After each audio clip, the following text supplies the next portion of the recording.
High, আসসালামু আলাইকুম। Realme C67 একদম নতুন একটি স্মার্টফোন যার বাজার মূল্য হচ্ছে 22,999 টাকা, মানে 23,000 টাকা। এখন কথা হচ্ছে 23,000 টাকায় কতটুকু perfect Realme C67?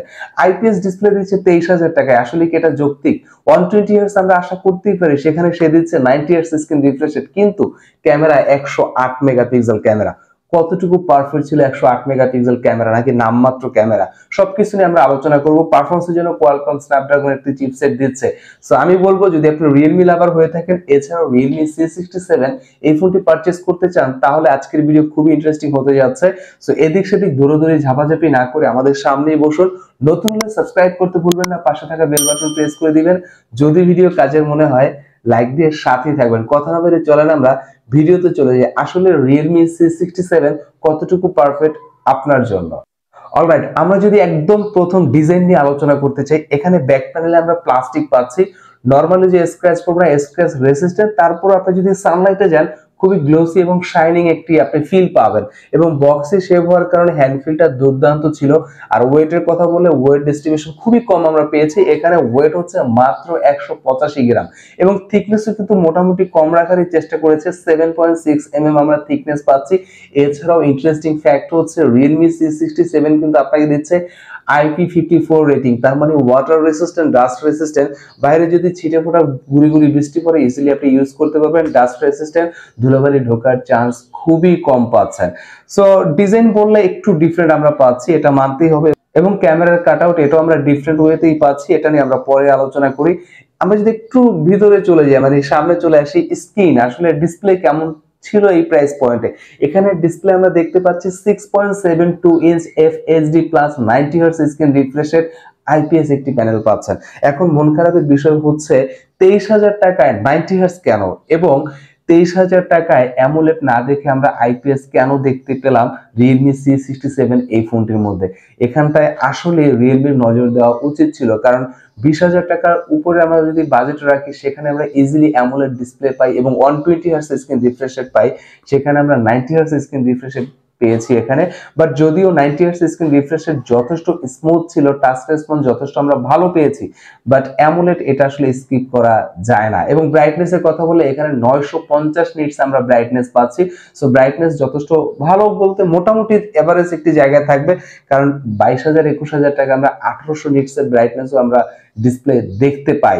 So brightness নিয়ে মোটামুটি আপনার স্ট্রাগল করতে হবে সানলাইটে যদি চান, বাট লো লাইটে ইজিলি আপনি ব্রাইটনেস নিয়ে কাজ করতে পারবেন। এবং পিপিআই এর কথা বলে 392 পিপিআই আমরা এখানে পাচ্ছি। ছবি মুভি দেখে মোটামুটি আপনি কাজ চালিয়ে নেওয়ার মতো একটি ফিল পাবেন। বাট বাজেটের কথা যদি মাথায় রাখেন, ডিসপ্লে অবশ্যই আপনাকে হতাশ করবে Realme C67 এই ভাই। এবং ব্যাটারির দিকে যদি আমরা তাকাই, এখানে আমরা ব্যাটারি পাচ্ছি 5000 mAh battery. 5000 mAh battery charge যথেষ্ট ভালো থাকে, এবং সত্যি কথা বলতে ব্যাটারি চার্জটা আমরা আসলেই ভালো পেয়েছি। আপনি যদি উড়াধুরা লেভেলের ইউজার হন, একদিন অনায়াসে আপনি সাপোর্ট পেয়ে যাবেন, এবং নর্মাল ইউজার হলে অলমোস্ট 1.5 থেকে 2 দিন আপনি সাপোর্ট পাবেন। যদি র্যান্ডমলি আপনি গেম খেলেন, আপনি 6 থেকে 7 ঘন্টা আপনি ইজিলি ব্যাকআপ পাবেন। তার মানে ব্যাটারি আউটপুট যথেষ্ট ভালো পেয়েছি Realme C67 এই ভাই আমাদেরকে খুশি করেছে আসলে। এবং ইনবক্সের মধ্যে 33 ওয়াটের ফাস্ট চার্জার পাচ্ছেন। এখানটা আমি একটু কমপ্লেইন, মানে একটু অভিযোগ করব আসলে, কারণ 22,000 টাকায় 23,000 টাকায় ইজিলি চাইলে তারা 45 ওয়াটের চার্জার দিয়ে দিতে পারতো। 45 ওয়াট দিলে আসলে জিনিসটা জাস্ট মাখন হয়ে যেত, কারণ ব্যাটারি ব্যাকআপ আমরা যথেষ্ট ভালো পেয়েছি, এবং 45 ওয়াটের চার্জার মানে টোটাল ডিলটা মানে একদম ওয়াও লেভেলের হয়ে যেত আসলে। আর আমরা যদি একটু ক্যামেরার দিকে তাকাই, এখানে আমরা ডুয়েল ক্যামেরা সেটআপ পাচ্ছি, যেখানটায় এই প্রাইস পয়েন্টে সবাই ট্রিপল ক্যামেরা সেটআপ দিচ্ছে। So triple camera, dual camera নিয়ে আমরা তর্কে আসবো না, বাট মেইন যে ইস্যুটা সেটি হচ্ছে 108 মেগাপিক্সেল ক্যামেরা। এখন কথা হচ্ছে 108 মেগাপিক্সেল কতটুকু যৌক্তিক, মানে আসলে কতটুকু আমরা আউটপুট পেয়েছি। সত্যি কথা বলতে 108 মেগাপিক্সেলের আউটপুট দেখে আমরা খুব বেশি খুশি হতে পারিনি। সো আমি বলবো 108 মেগাপিক্সেলের কথা ভুলে যান, 23,000 টাকার কথা মাথায় রাখেন। কারণ 23,000 টাকায় আপনি যদি একটা ক্যামেরার কথা চিন্তা করেন একটি স্মার্টফোনে, তাহলে ক্যামেরা আউটপুট কতটুকু পাবেন? আমি বলবো মোটামুটি এখানে আউটপুট পাবেন, এভারেজ একটি জায়গায় থাকবে। মানে আহামরি যে ব্যাপারটা এমন কিছু না। আসলে Realme C67 ক্যামেরাটা আমাদেরকে সত্যি কথা বলতে হতাশ করেছে। এবং আপনি যদি ভিডিও ক্যাপচার করতে চান সেখানে আপনি 1080 ভিডিও করতে পারবেন 30 fps এ, এবং 2 মেগাপিক্সেল আরেকটি ডেপথ সেন্সর আমরা এখানে দেখতে পাচ্ছি। আর সেলফি ক্যামেরার দিকে যদি তাকাই, এখানটা আমাকে হতাশ করেছে সত্যি কথা বলতে। সেলফি ক্যামেরা মাত্র 8 মেগাপিক্সেল দিচ্ছে, অ্যাটলিস্ট এখানে 16 মেগাপিক্সেল হওয়া উচিত ছিল। সেলফি ক্যামেরা মোটামুটি ছিল এভারেজ একটি জায়গায়। সানলাইটে যদি ছবি তোলেন সেই ছবিটি ইজিলি হোয়াটসঅ্যাপ, ভাইবার এবং মেসেঞ্জারে কাজে লাগাতে পারবেন। সেলফি ক্যামেরা 1080 ভিডিও করতে পারবেন 30 fps এ। আর আমরা যদি একটু সিকিউরিটির দিকে তাকাই, Realme C67 আপনাকে দিচ্ছে সাইড মাউন্টেড ফিঙ্গারপ্রিন্ট সেন্সর। যদিও এখানে আমরা অ্যামোলেড দেখতে পাচ্ছি না, যদি এখানে অ্যামোলেড থাকতো তাহলে হয়তোবা তারা ইন ডিসপ্লে ফিঙ্গারপ্রিন্ট সেন্সর দিত।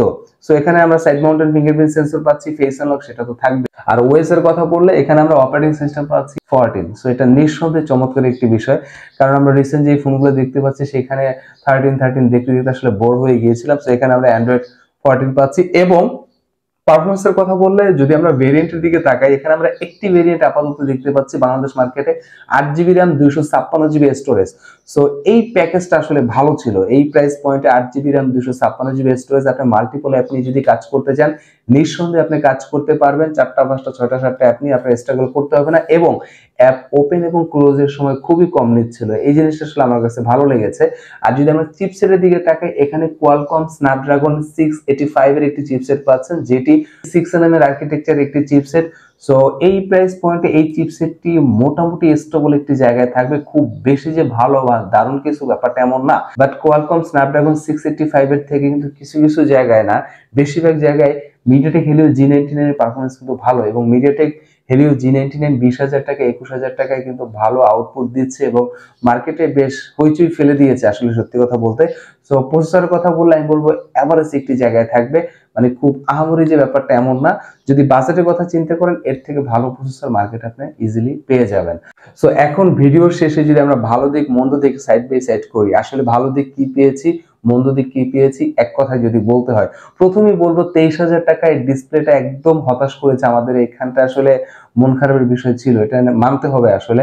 এরপর হচ্ছে এই প্রাইস পয়েন্টে ক্যামেরা 108 মেগাপিক্সেল, যদিও বেশ বড়সড় করে প্রচার করছে রিয়েলমি। সো Realme C67 থেকে সেই আউটপুটটা আমরা আসলে পাইনি 108 মেগাপিক্সেলের, বাট এখানে 50 মেগাপিক্সেল থাকতো, বাট জেনুইন 50 মেগাপিক্সেল আউটপুট পেতাম, সেটাও আসলে ভালো ছিল।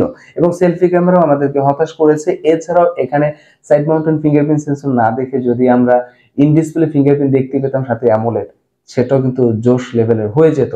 আর যদি ভালো দিক বলতে হয়, ডিজাইন মোটামুটি ছিল চালিয়ে নেওয়ার মতো, এবং পারফরমেন্স স্টেবল একটি জায়গায় থাকবে, খুব আহামরি কিছু না। বাট ব্যাটারি সাপোর্টটাও দুর্দান্ত আপনি পাবেন। যদি আপনি ব্যাটারি সাপোর্ট আপনি ভালো চান তাহলে নিঃসন্দেহে দেখতে পারেন এই স্মার্টফোনটি। এবং বিল্ড কোয়ালিটি যথেষ্ট ভালো ছিল, শক্তপোক্ত একটি স্মার্টফোন, এটা আসলেই মানতে হবে Realme C67 এর। সো এরপরও যদি কোনো ইনকোয়ারি থাকে, যদি কোনো কনফিউশন কাজ করে, তাহলে অবশ্যই কমেন্টের মাধ্যমে জানাতে ভুলবেন না। সেখানে আরো বিস্তারিত আমরা ক্লিয়ার করে দেওয়ার চেষ্টা করব, কারণ আপনাদের কমেন্টের অপেক্ষায় আমরা আসলে সত্যি কথা বলতে থাকি। সো ভালো থাকবে, সুস্থ থাকবে, নিজ পরিবারের সাথে থাকবে। আবার নতুন করে নতুন কোন ভিডিওতে দেখা হবে। আসসালামু আলাইকুম।